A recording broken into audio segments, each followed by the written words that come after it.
Fala pessoal, tudo bem? Sejam todos muito bem-vindos e bem-vindas ao podcast do portal Fisiortopedia. Eu sou o Leandro Fukuzawa. E eu sou o Rafael Cariscalard. E nós seremos os hosts desse canal. Esse canal tem como função ressignificar o papel do fisioterapeuta em tempos modernos. Trazendo novidades toda segunda-feira sobre as temáticas de dor e fisioterapia musculoesquelética. Então seja muito bem-vindo e aproveite mais um episódio. Fala pessoal, sejam bem-vindos a mais um podcast do Fisiortopedia. Fala galera, está começando mais um Exercício Físico e Ciência.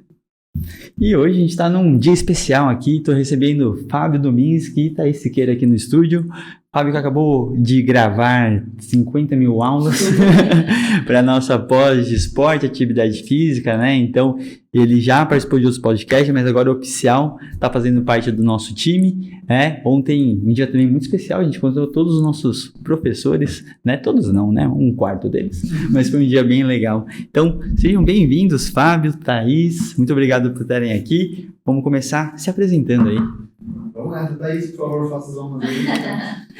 Oi, gente, tudo bem? Então, meu nome é Thaís Siqueira, eu sou fisioterapeuta, sou mestre em fisioterapia e quase doutora em Ciências do Movimento Humano pela UDESC. Sou professora do curso de fisioterapia da UDESC também. Tenho um podcast que chama Física e Ciência, está dentro do Exercício Físico e Ciência.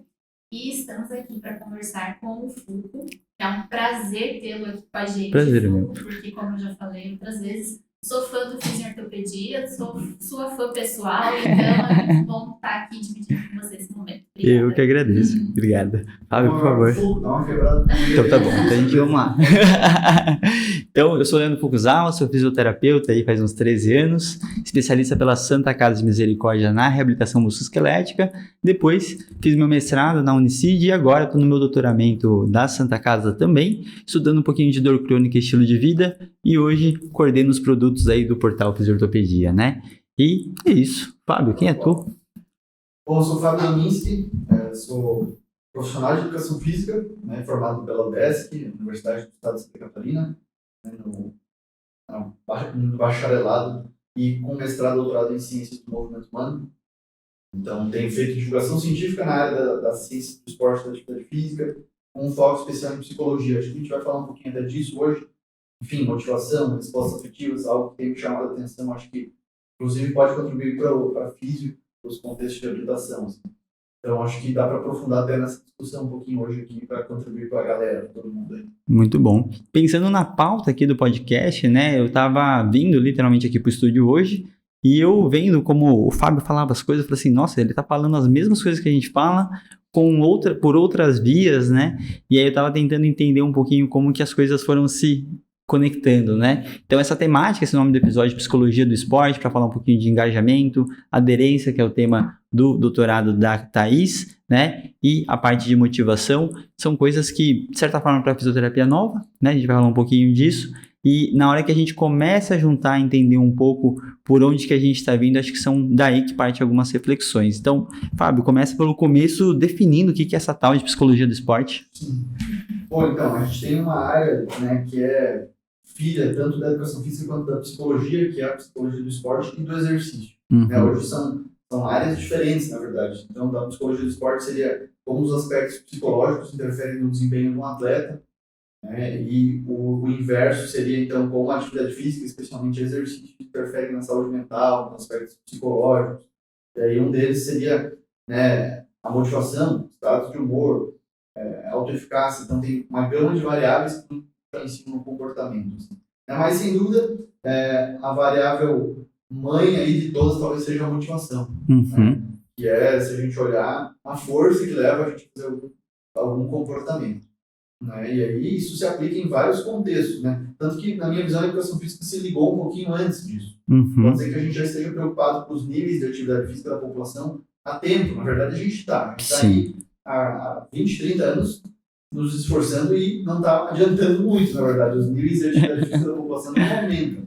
Pelo contrário, diminuíram, especialmente adolescentes. Então, talvez a educação física realmente foi atrás olhar em teorias da psicologia, inicialmente aplicadas ao exercício, para verificar, poxa, o que que está dando errado? Você pode contribuir essas teorias para o comportamento, entender sobre o comportamento, acho que passa por aí. E aí, acho que aplicada a fisioterapia é interessante a gente entender que talvez também esteja correndo atrás, né, disso. A físio eu acredito que está um pouco atrás, mas tem a ver com a evolução de como nós tratamos os nossos pacientes, né? Nós viemos de uma cultura bem medicalista, onde o paciente ele era paciente mesmo, e apesar de nós termos como instrumento de trabalho o movimento humano, a gente começou realmente a se preocupar em trazer atividade física e até em promover a atividade física como forma de promoção de saúde mais recentemente. E aí a gente chega nesse ponto que a educação física já está mais à nossa frente, de como estimular essas mudanças de comportamento, né? Porque a gente sabe que o paciente precisa se movimentar, a gente fala para o paciente que ele precisa se movimentar, mas ele não se movimenta. Eu acho que tem muito a ver, né, com o que a gente chama de modelo de saúde. Então, acho que expandindo um pouco algumas esferas, a gente está na linha de frente também, né, com alunos, com clientes, com paciente. A gente acha, às vezes, que está conseguindo fazer, mas, na real, a gente não necessariamente tem um controle e isso não quer dizer a grande mudança do cenário, né?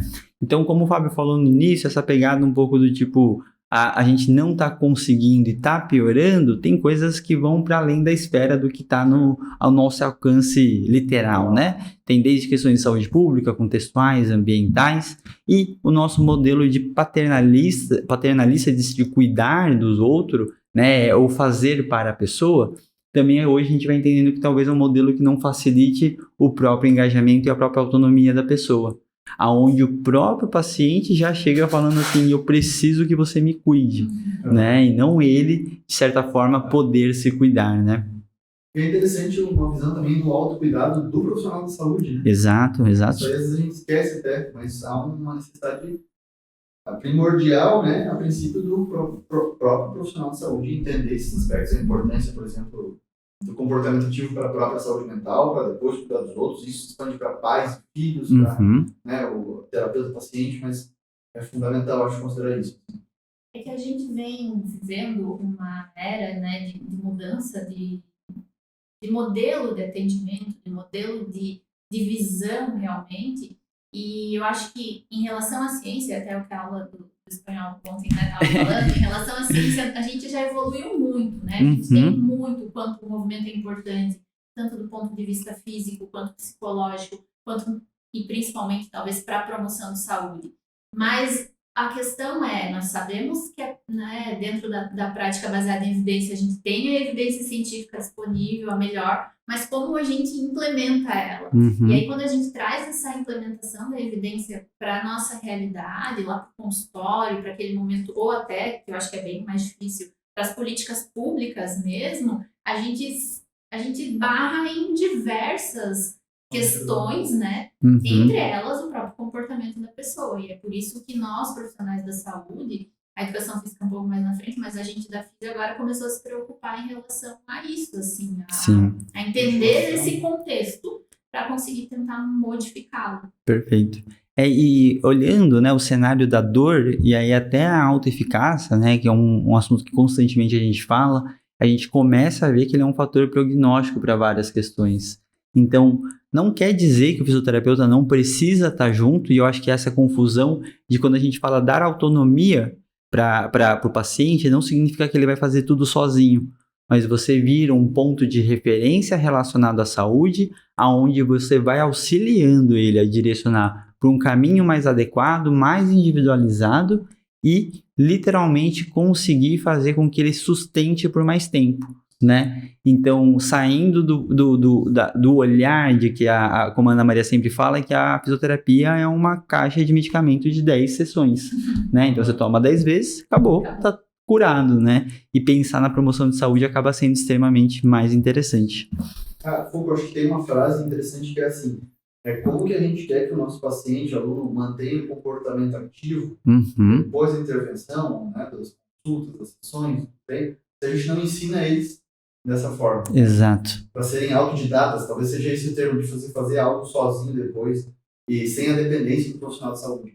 Mas acho que parece que tem um medo, na verdade, do profissional de saúde. Né?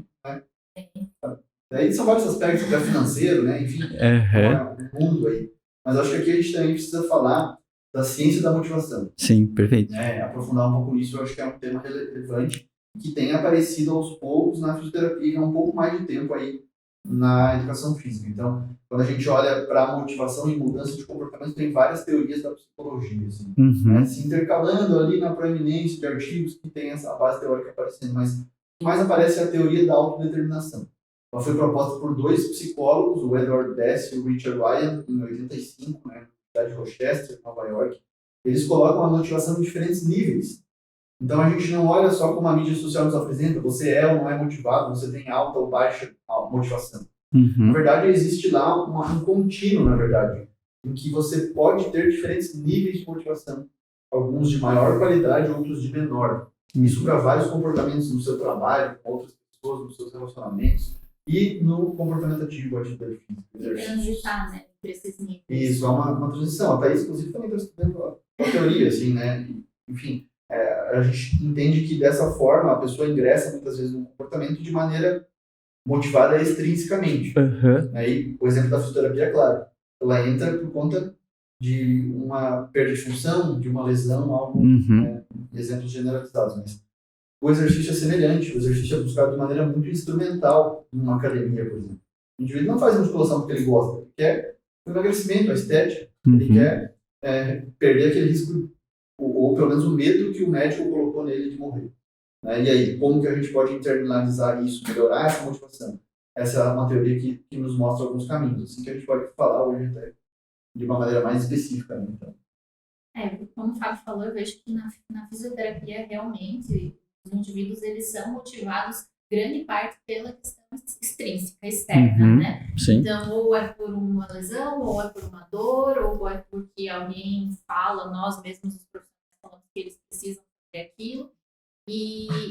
E não basta, né? É uma motivação que não se sustenta, porque a motivação extrínseca, ela vai servir, ela pode servir, na verdade, para a adesão, que é você aderir, entrar naquele momento, naquele programa de exercício, mas ela dificilmente vai ser útil para a aderência, que é a manutenção, né? Então, o que a gente vê que acontece muito com a gente é o paciente, ele adere, ele vem pra gente, ele faz o que a gente propõe para ele faz os exercícios, ele até pode fazer fora do nosso ambiente, né, ambulatorial, enfim, mas é naquele momento. A partir do momento em que terminam a nossa caixa de medicamentos de 10 sessões, ele não tem uma aderência. Por quê? Porque a motivação extrínseca, o que estava falando para ele, você precisa fazer, saiu de cena. Sim. E aí é aqui que entra o nosso desafio. Nesse tempo da caixa de 10 sessões, como que a gente pode transformar essa motivação extrínseca em uma motivação intrínseca,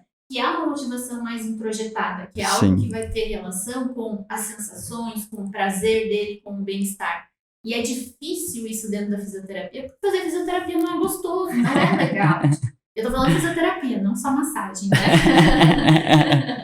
Muito bom. Eu vou puxar um pouquinho pro lado do meu doutorado, que é de estilo de vida, né? E aí ele me faz refletir algumas coisas, porque, num geral, até estou tentando organizar um pouquinho melhor, o que a gente fala sobre intervenções relacionadas a estilo de vida.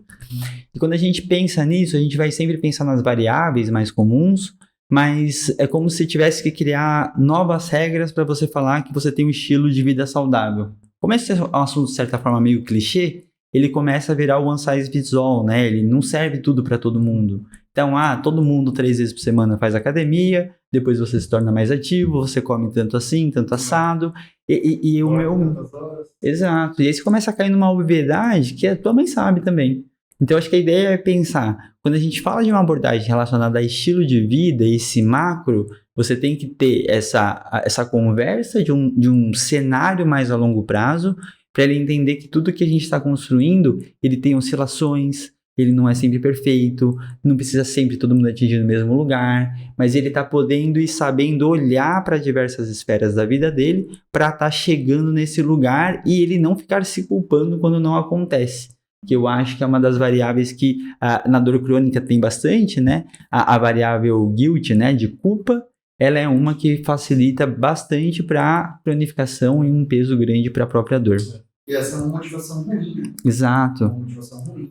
considerada extrínseca aí, e as pessoas acham que, na verdade, ela é boa. Exato. Tá pago, né? É. Da academia. É uma dívida que Uma você dívida. tem. Boa E os condição. profissionais de saúde têm uma tendência a culpabilizar o indivíduo, né? Uhum. E eu assumo a minha culpa também, que já fiz isso com Quem os nunca? pacientes. Né? Então, aquela coisa, né? Eu prescrevo exercício domiciliar para o paciente, eu sento, eu gasto meu tempo, eu monto um programa de exercício, passo para o meu paciente, só que ele não sabe que eu consigo ver quantas vezes ele entra no programa e eu vejo que ele não entrou. Na próxima sessão que eu vou ter com ele, eu vou dizer, poxa, eu te passei, você não fez, mas aonde a gente está errando? Não adianta eu chegar para ele e falar assim, ó, tu tem que fazer, você não fez. Não, vamos sentar e vamos entender por que essa pessoa não fez. Uhum. Né? Eu acho que o primeiro passo, e até é um dos primeiros passos das estratégias motivacionais para mudança de comportamento, que é realmente você entender. Sim. É você entender essa pessoa. Porque existe essa dualidade, né? Existe essa ambivalência. A pessoa que ela está informada, que ela sabe, né, que adotar um estilo de vida mais saudável vai fazer bem para ela, que fazer um exercício reduz a chance dela ter dor novamente, que ela fazer exercício vai ter uma melhor percepção de competência, vai ter um corpo legal, vai se sentir mais ativa, enfim. Ela sabe, em geral, a grande maioria das pessoas sabe. Uhum. Então, não é que ela não faz porque ela não sabe. Sim. Ela não faz por diversas outras razões que vão estar tanto no âmbito psicológico, emocional, social, né? Que a gente também tem dificuldade de olhar para essa esfera social. Exato. Do nosso... E eu não estou falando, né, como no teu doutorado, que é um projeto maior, eu estou falando do individual mesmo, Sim, o social daquele indivíduo que está comigo lá no consultório. Uhum. Por que essa pessoa não faz? Será que ela se sente segura para fazer? Será que ela tem uma demanda familiar que não permite que ela faça um exercício? Sim. Então, é muito fácil para nós, profissionais da saúde, falar faça. Mas nem a gente faz, né? Mas nem a gente faz. E não adianta a gente culpabilizar, não dá para dizer que está pago, não dá para trazer essa coisa da dívida, porque isso só fomenta a ideia de que eu preciso de uma motivação extrínseca ou de que não é um comportamento bom, não é um comportamento que vai te trazer prazer, se é uma dívida. Perfeito. Uma das coisas que eu sempre falo, né, eu tento sempre ensinar, eu acho que é como que a gente cria um ambiente seguro, onde a pessoa sabe que ela não vai vir, né, só falar que se sim, se não, se fez ou não fez, e aquela coisa, se ele não fizer, ele vai fazer lá no consultório e dá meio que na mesma. Então, entender que cada ação gera uma reação, ele é o jeito que você vai respondendo conforme a pessoa está mais entregue ou menos entregue naquele processo, né? Acho que a palavra melhor é processo, para ser uma pessoa mais saudável, encaminhando para uma reabilitação, né? E outra coisa que eu acho que falta, né? As condições crônicas trazem isso para a gente como que eu monitoro mais os pacientes, né? Como que eu consigo trazer eles de uma forma que eu não estou sempre em tratamento. E eu acho que sim, a promoção de saúde, que é a cara que a gente quer dar para pós, né? E por isso que eu trouxe o Fábio também bastante pelo tipo de publicação, estudos que eu vejo ele colocando muito, abrange, né, todo esse escopo em como que acaba acontecendo não só o faz 3 de 10, né, faz esses exercícios em casa, né. Você falou em processo, né, Foucault? Acho que esse é o termo certo quando a gente fala de melhorar a motivação para o comportamento. Então, internalização da motivação seria esse termo do processo de torná-la de uma motivação extrínseca, inicialmente, para um comportamento para algo mais interno. Isso é possível, é importante falar isso. Então, tem alguns pressupostos dentro do ambiente de terapia, de atividade física, que a gente pode fomentar isso. Como? Né? Então, a gente traduz aí isso através das necessidades psicológicas básicas e a gente precisa da nossa atuação profissional, primeiro, do entendimento que existe isso, que é possível fazer isso de maneira intencional. E aí como? Né? Bolar estratégias para fomentar as 3. Vínculo, autonomia e competência. Sim. Né? Acho que vai ser o trabalho da Thaís, inclusive, talvez ela fale um pouco mais aí. Mas, às vezes, a gente faz isso intuitivamente, não muito de maneira intencional. Eu acho que isso reduz o potencial, né, da intervenção, da possibilidade mesmo disso se explorar mais, porque isso está associado à motivação de menor qualidade, a qual está associada à motivação intrínseca e aí, né, o comportamento ativo, assim, em longo prazo.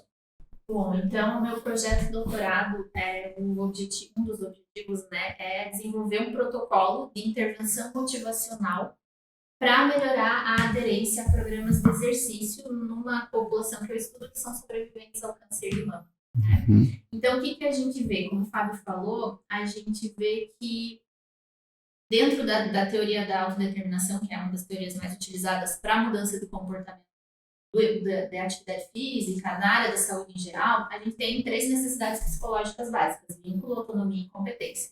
Em geral, a gente tende a satisfazer essas necessidades psicológicas básicas de forma muito intuitiva no nosso consultório. E é isso que, às vezes, até faz com que os nossos pacientes engajem mais e até tenham melhores resultados nos seus tratamentos, que na verdade não é efeito, né? É resultado do tratamento.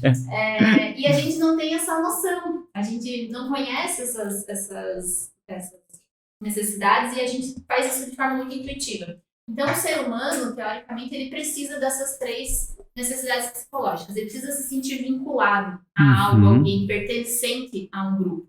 Então, por que é tão difícil para o nosso paciente sair do consultório no final do nosso tratamento e adotar aquele estilo de vida que a gente conversou pós-tratamento? Porque ele perde o vínculo, né? E aí ele se sente, como eu já ouvi várias vezes os pacientes falarem, abandonado.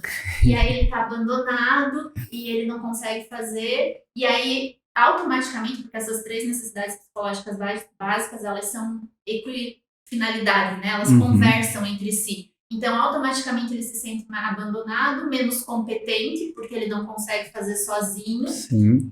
E aí ele também não tem autonomia, porque você ficou lá as 10 sessões de fisioterapia passando certinho e corrigindo tudo. E então, aqui que a gente encontra esse problema. Mas como corrigir, né? Sim. De forma sistemática. Porque a gente faz, como eu faço, né, as estratégias do destaque do dia. Então, meu paciente tem sempre um destaque do que ele faz durante a sessão, para que ele veja essa melhora dele em cada sessão a curto prazo.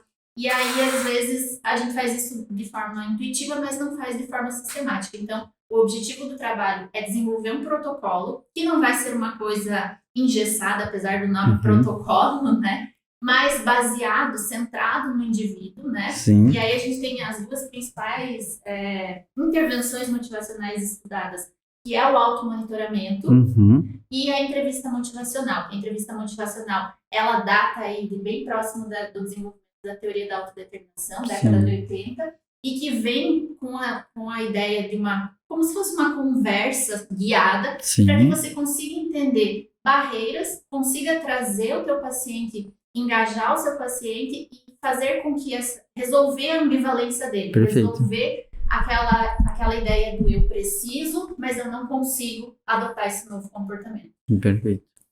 Na educação física isso seria feito até na anamnese, né? Que é bem prático ali. Numa primeira aula do aluno já fazer isso dessa forma intencional. Vou ter 4 aspectos, são 4 fatores, né?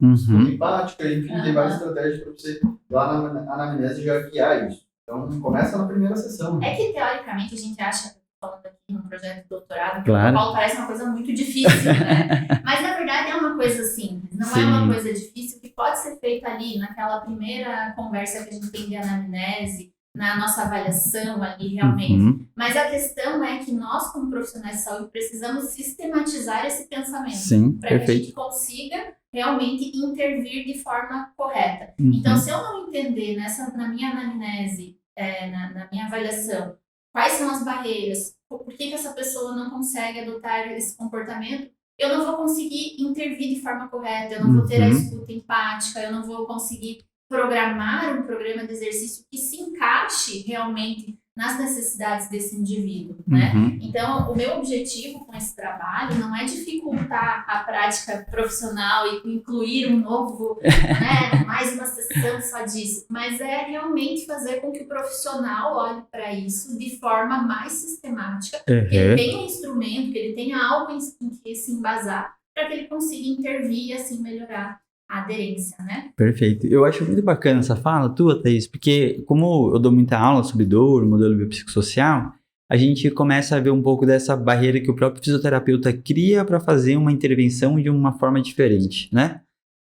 Só que, na minha opinião, esse tudo que você está falando, ele entra como componentes da sessão, que ele tem um momento que você direciona e organiza um pouco mais tudo que vai acontecer, você faz de forma explícita, né? E você vai conduzindo onde isso se torna uma naturalidade. E aí, qual que é a grande questão que eu acho que o fisioterapeuta esbarra aí, né? A mesma coisa que se ele fizer um curso de uma técnica nova, ele tem que ter um tempo de prática e de experiência para se aprimorar, a mesma coisa acontece com um formato de comunicação. Ele é uma outra ferramenta que você está tendo que aprimorar também. Então, exige um desconforto e ele é uma coisa que que não é um momento que você, assim como você falou, né? Você não vai parar para fazer, mas ele está em todas as sessões acontecendo.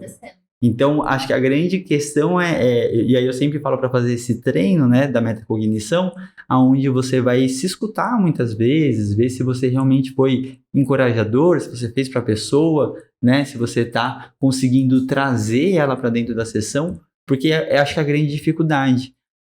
E eu acho que ao invés de fazer mais, né, eu acho que o problema é as pessoas só chamam de intervenção o que eu ponho a mão e faço uma técnica, né, um exercício. E, na real, isso é uma intervenção, né? Cada vez mais eu gosto de falar, acolhimento é intervenção. E ela é a primeira que vai ter que acontecer, né? E aí, depois disso, você começa a ganhar todas essas seguranças, né? E criar esse ambiente seguro, como eu falei anteriormente, para que as outras coisas consigam se conduzir de uma forma mais fácil, né? Eu lembrei agora de um termo que tem se popularizado na ciência do exercício, da psicologia, especialmente, que é o afeto. Uhum. E aí sempre tem aquele debate, né? Que parece que todo mundo tem um afeto positivo depois do treino. Só que a gente não sabe se é porque acabou o treino ou se realmente aquilo foi bom. Então, tanto que a ciência coloca que importa mais o que as pessoas sentem durante o exercício do que depois. Sim. Ele é um preditor mais forte do comportamento futuro. E aí eu fiquei pensando da mesma coisa para fisioterapia. Será que a pessoa se sente bem lá fazendo aqueles exercícios de força, por exemplo? Ou é só no final quando acaba? Porque acabou a sessão e aí tá feito, tá pago, né? Porque era uma dívida. E aí como é que a pessoa enxerga, né? Eu vejo um desafio muito maior na fisioterapia para a questão da motivação intrínseca via prazer. Eu acho que a gente pode ter diferentes mecanismos para essa motivação intrínseca. Agora, por exemplo, a motivação, a realização, a competência, através das necessidades psicológicas básicas. Eu vejo um caminho grande, bem potencial para isso. Assim.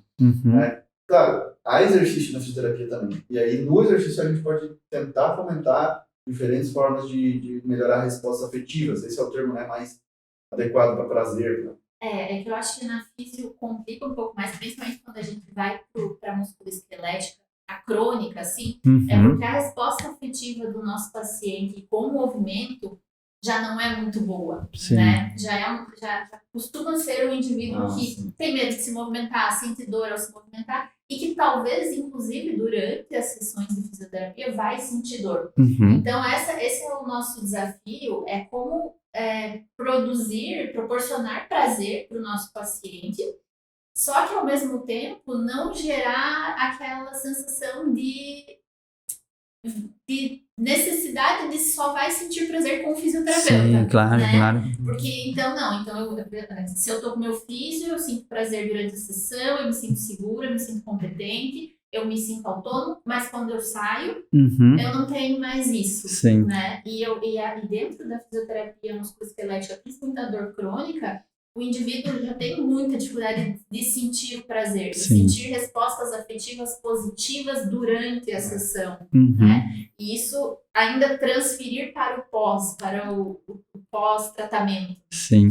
Eu acho que tem uma coisinha aí que eu acho que é uma cultura da fisioterapia que eu não considero adequada, que a gente tem muito foco nas coisas em melhorar o paciente, obviamente, mas de uma forma às vezes muito indireta. E quando eu falo da forma indireta, é isso, do tipo, você precisa primeiro ficar forte para conseguir fazer tal coisa. E aí, quando você começa a colocar isso, uma variável grande, é como se você falasse que você só vai melhorar se você emagrecer. Ele é muito longo, ele é muito distante. E aí, eu acho que, entendendo um pouco hoje da neurociência, a gente tem algumas coisas como violação de expectativa dentro de uma incapacidade, que é quando você mostra para ela que ela pode fazer. Então, é ser mais objetivo e mais centrado dentro dos valores Para que ele consiga realmente ter esse início desse prazer que a gente está falando, né? Porque ele sabe que ele não está fazendo aquilo à toa, que é o que normalmente o pessoal fala. Ah, já fiz 15 sessões, ele falou que demora um pouco para fazer o efeito mesmo, né? Então, eu acho que os efeitos de curto prazo, eles têm que ser valorizados da forma adequada para conseguir ser utilizado nesse contexto onde eu trago ele mais para perto. Então, quando eu gero esse efeito e ele sai da sessão com alguma coisa realmente feita e sentida, aí ele tem mais chance de ter esse engajamento, né? Eu acredito muito nessa abordagem, Foucault, assim, pro exercício também, em geral, porque são recompensas mais imediatas. Exato. E a saúde mental dá bastante disso, do exercício, assim. E aí um papel importantíssimo é o feedback do profissional. Perfeito.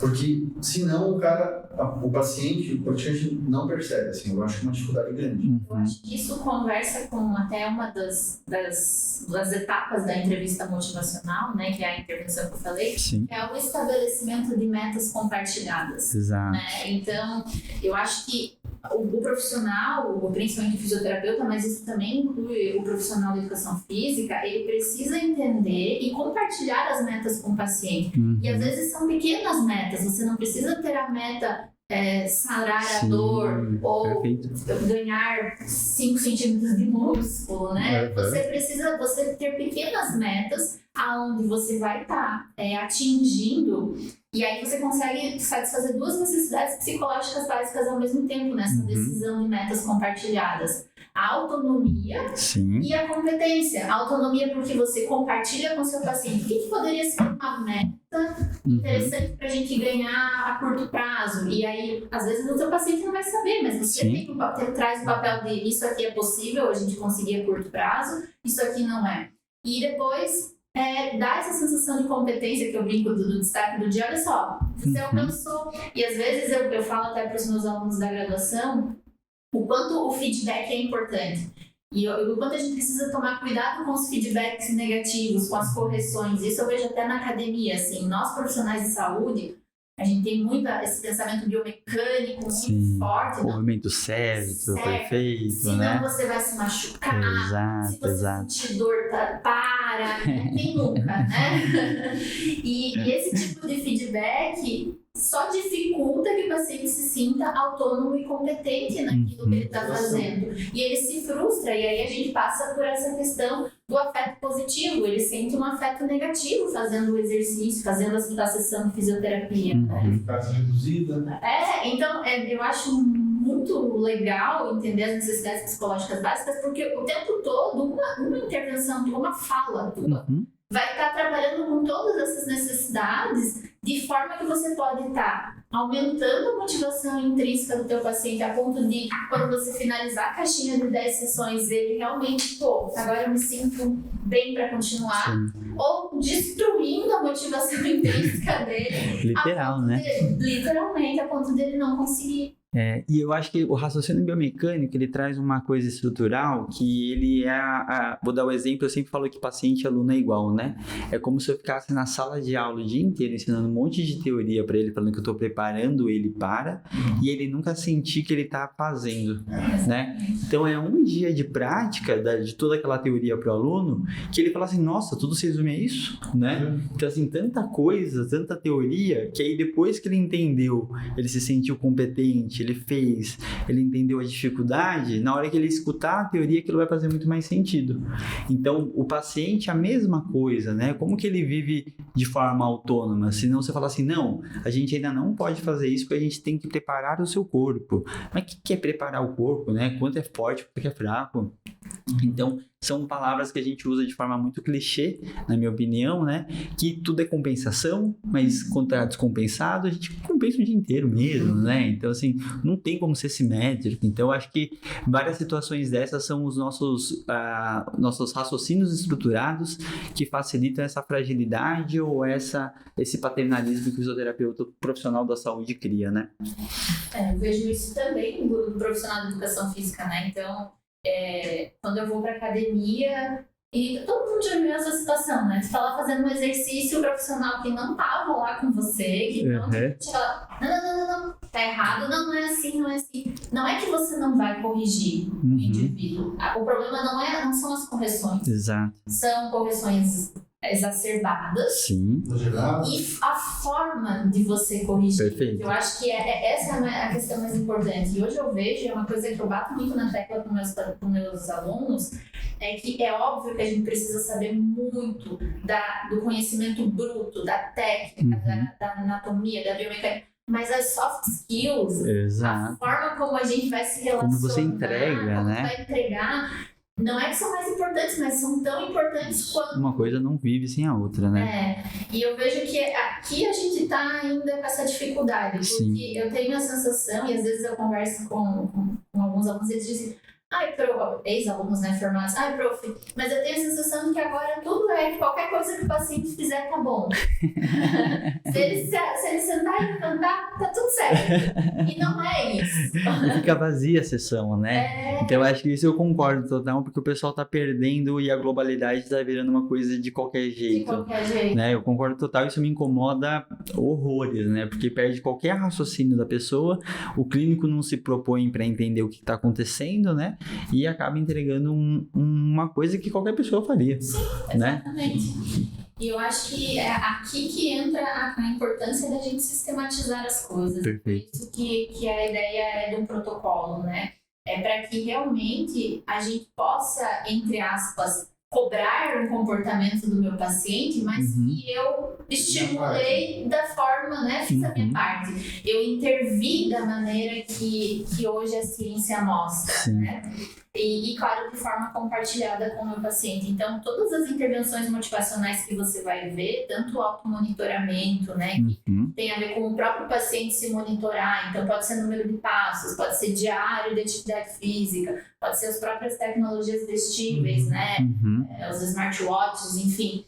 Tanto isso vai trazendo esse senso de autonomia e competência, quanto eu ter essa conversa, cada sessão eu ir conhecendo e estimulando, criando metas, retirando os atritos, que o Fábio fala bastante, né? Então, assim, qual é o teu atrito para fazer o exercício agora? E ter na mente que esses atritos, eles mudam, as barreiras, elas mudam. Então, o que é a barreira essa semana para o meu paciente? É por isso que precisa ser algo contínuo. O que é a barreira essa semana para o meu paciente pode não ser na semana que vem, ou passar a ser uma barreira ainda maior, né?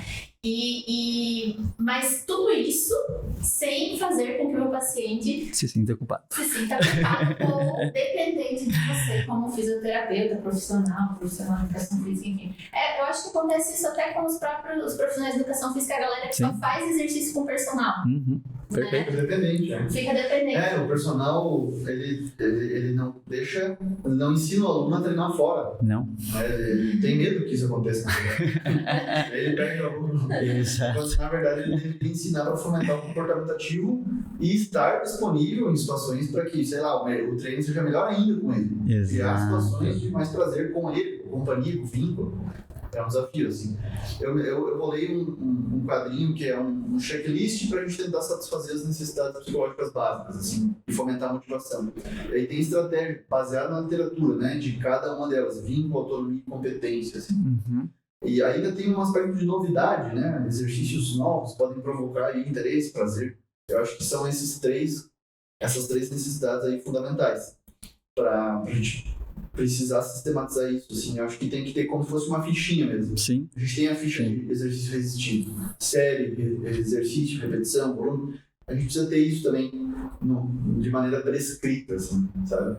A minha mãe esses dias chegou com uma prescrição médica de fazer atividade física escrita, 150 minutos, escrito lá, tantas vezes por semana, se possível. Enfim, acho que tem que ser escrito isso. Carimbado, É melhor do que uma orientação verbal que fica, né, ali no ar e daqui a pouco ela desaparece. Eu acho que é estruturar de uma forma que saia do abstrato mesmo, né? De conseguir falar, é isso que a gente precisa cumprir. Tá na tua frente, você tem como olhar e verificar quando precisar e tá tudo certo, né? Gente, a gente tá indo pro tempo final aqui do podcast. Eu acho que eu vou fazer uma rodada de fechamento aí sobre o tema aí de perspectivas futuras aí, acho que entendimento um pouco do cenário. Vamos começar, Fábio? Vamos começar. Bom, eu acho que a pesquisa agora em ciência, na psicologia do exercício, tem se debruçado para entender estratégias para fomentar prazer. Aí a gente vê intrínsecas e extrínsecas, ou seja, intrínsecas tem os princípios FIT, já deve ter ouvido falar, né? Então, frequência, intensidade, tipo e tempo do exercício. Estratégias ali, e aí aqui, dentre essas que a gente mais tem entendimento até hoje, é a intensidade do exercício, associada a prazer ou desprazer. Né? Só para dar um resumo, a maioria dos exercícios em intensidade moderada pode provocar maior prazer para as pessoas. Algumas respondem melhor, aumentando mais a intensidade, ou seja, mais prazer ainda. Outras, pelo contrário, menor ainda. Né? Aí o tipo de exercício também, claro, a gente tem que considerar modalidades que gerem gosto, interesse pessoal, satisfação, né? E aí agora, acabou de sair um estudo, na verdade, com as estratégias extrínsecas. E a música, por exemplo, tem se mostrado a mais investigada e, né, a mais efetiva até agora. Para promover prazer e participação sustentada no exercício, porque gera ambientes mais agradáveis, né? Também fácil de entender, né? Sim. Por quê? Porque a gente curte uma musiquinha e aí o gênero musical não é tão importante, deve agradar pessoas. Mas esse é um estágio importante porque a gente está tentando realmente entender em maiores detalhes. Assim. Então estão saindo revisões sistemáticas, a partir de estudos primários ali que verificaram os efeitos de intervenções sobre essas variáveis assim, de resposta afetivas. Agora, talvez demore muito tempo para a gente chegar nas recomendações de atividade física considerando isso, porque um ponto crítico dessas recomendações, então quando você vê lá, passa 2 horas e meia de atividade física por semana, isso é uma recomendação do OMS, do Colégio Americano de Medicina do Esporte. E lá não se considera afeto ainda. Se considera, tipo, faça atividade física que faz bem para a sua saúde. Mas e agora? É só isso? A gente está há 20, 30 anos fazendo isso. Não tem sido efetivo, né, em nível aí populacional. Então, acho que a gente começa a despertar para novas abordagens. Isso é meio que urgente, assim, na minha visão, claro. Muito bom. Thaís, por favor, fazer o fechamento. Bom, eu acho que assim como a gente vem caminhando para um olhar mais global do paciente, a gente precisa começar a entender mais sobre mudança de comportamento como um todo. Não tem mais como fugir. Para você ser um profissional que vai ter uma efetividade melhor no seu tratamento, você precisa que o seu paciente tenha uma boa adesão, uma boa aderência principalmente. E assim como nossos colegas da educação física já estão, né, investigando essas questões de respostas afetivas, por que não nós também não trazermos? Então, isso para dentro das nossas sessões e posteriormente para estimular o nosso paciente a adotar um estilo de vida mais saudável ou que ele continue com aquele projeto, né, que a gente teve lá durante a nossa sessão. Então, eu acho que entender comportamento, entender as necessidades psicológicas básicas, entender que é muito mais complexo do que só vá lá e faça, do que só é bom para a sua saúde, você não vai sentir dor, vai melhorar a sua dor, enfim, não são motivações suficientes. E eu acho que uma das coisas mais importantes, ao meu ver, é ter empatia. Né? E a empatia não é você se colocar no lugar do outro, mas é você conseguir entender a forma como o outro está, né? Então você não precisa se colocar no lugar, mas entender que às vezes aquela mudança de comportamento para o teu paciente passa por lugares muito mais complexos do que apenas a falta de disciplina. Então, eu acho que esse é o caminho, a gente precisa começar a se preocupar mais com isso, para que a gente tenha realmente uma melhor efetividade daquilo que a gente vem trazendo aí nos nossos estudos, na nossa prática. Muito bom, muito bom. Bom, para fechar aqui, eu acho que é uma fase que a gente está, né? Eu acho que essa conversa está nessa direção. A gente já sabe que é importante. Eu acho que muita gente também de fora, que mesmo que não tenha ainda aderido, tentado mudar, realmente está começando a entender que existe. Então a gente está numa fase, acho que, de reconhecimento, vamos pensar didaticamente. E aí, a partir do reconhecimento, você conseguir ir para o lado atitudinal, a gente se coloca nessa responsabilidade hoje na parte de ensino, enquanto a gente não conseguir fazer o profissional sentir que isso faz diferença na prática dele, isso não tem adesão do próprio profissional. Então, colocar em prática o que a gente está falando pro paciente, a gente como professor faz isso com o aluno, e de fisioterapeuta para fisioterapeuta, eu tenho que mostrar que isso muda o resultado que ele vai entregar. E ele conseguir se sentir mais satisfeito com aquilo, né? Então, se isso não muda também, então na hora da gente ficar tentando convencer que comunicação é importante, que aquilo é importante, entra mais o mesmo, né? Falar que fumar faz mal, né? Tipo, dá na mesma. Então, eu acho que a ideia aí onde a gente tem que se direcionar é bem por essa situação, para a gente tentar fazer uma mudança de cenário, e a gente se propõe aí, meu doutorado tem um pouco desse caminho de treinamento, onde a gente tenta ampliar um pouco dessa visão, para entregar uma diferença até na hora que você está olhando o paciente minimamente, né? Mas é isso. Então, muito bom. Temos um episódio. Exato. Agradecer demais aí toda a companhia, né? Desde sexta-feira aí. Foi 3 dias intensos. E aí, fechamos com chave de ouro o podcast, cara. Pô, não. Muito obrigada. Obrigada pela receptividade e por abrir as portas do Fisioterapia. Sempre abertas. E pelo teu conhecimento, pelo teu tempo. Obrigada. Prazer. Eu que agradeço. Então, com certeza a gente vai gravar, mas sempre que puder, né? Então, fiquem super à vontade. Vocês são da casa, né? Então, quando precisar de qualquer coisa, a gente agradece aí a parceria. Primeira vez que a gente faz esses collabs aqui, vai ser bem bacana, né? Então, pessoal do Fisioterapia, siga o Fábio Domingues, Thaís Siqueira, o podcast, todo o trabalho deles, tá? Então, fiquem super à vontade. Então, Fabião, quiser fechar aí, Thaís também? Comece, Thaís, por favor. Galera da física, se você não segue o FUCO e a Fisioterapia, não vou te motivar, vou mandar. Sigam o FUCO, Fisioterapia e os professores, eles são o que de melhor a gente tem hoje em evidência científica, em prática profissional, em ensino, em pesquisa, então, em pessoas. Então, assim, sigam que isso vai acrescentar na vida de vocês. Por isso que eles são com a gente. Mudou o ambiente social e pessoas que querem crescer. Inclusive as redes sociais. Siga aí pessoas certas. Galera, deixo aí um grande abraço, mais uma vez aí no Fisioterapia, que hoje no Exercício Física e Ciência, o Leandro Fukuzawa, que é uma pessoa que a gente admira, né? Até aí já conhecia há tempo, e hoje aí, nesse final de semana, a gente pôde conhecer, foi muito legal estar aqui, e aí finalizando com esse podcast, melhor ainda. Então, um grande abraço aí, obrigado pela oportunidade e contem com a gente também. Até a próxima. Valeu, pessoal. Um grande abraço. Tchau, tchau.